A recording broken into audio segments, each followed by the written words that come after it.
പ്രിയ കൂട്ടുകാരെ, പ്രിയ ടീച്ചർമാരെ, ഈ ലോകവും അതിരുന്നല്ലതായാം സൃഷ്ടിച്ചത് സർവശക്തനായ അല്ലാഹുവാണ്. നിശ്ചയം അവനെ കൊണ്ടത്രേ നമ്മുടെ ഹൃദയങ്ങൾ ശാന്തമാവുന്നത്. യാ അയ്യുഹല്ലദീന ആമനൂ ദിക്റുല്ലാഹ ദിക്റൻ കസീറ.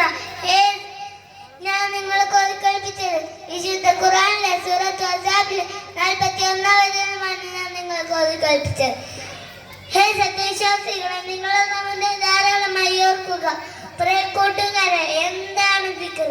ജീവനുള്ള മനസ്സിന്റെ അടയാളമാണ് ദിക്ർ. നമ്മുടെ മനസ്സിൽ ശാന്തമായ ഉപാധിയാണ് ദിക്ർ. നമ്മുടെ രോഗങ്ങൾക്കുള്ള ശമനമാണ് ദിക്ർ. കടലിലും കരയിലും വസിക്കുന്ന മത്സ്യങ്ങളെ നിങ്ങൾ കണ്ടിട്ടില്ലേ? ആരാണ് അവർക്ക് ജീവൻ നൽകിയത്? അല്ലാഹുവാണ്.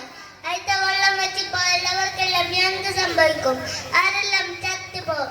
അതുപോലെ അല്ലാഹുവിനെ കുറിച്ചുള്ള ഓർമ്മ നഷ്ടപ്പെട്ടാൽ നമ്മുടെ മനസ്സിൽ ചത്തുപോകും. രാവിലെയും വൈകുന്നേരവുമുള്ള ഒരുപാട് ദിക്ർ പഠിപ്പിച്ചിട്ടാണ് മുത്തുനബി ലോകത്തോട് വിട പറഞ്ഞത്.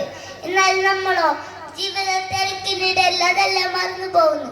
നമ്മുടെ നാളിൽ ലളിതവും നാളെ തുലാസിൽ കനന്തുമായ ദിക്ർ സുബ്ഹാനല്ലാഹി വബിഹംദി സുബ്ഹാനല്ലാഹിൽ അലീം.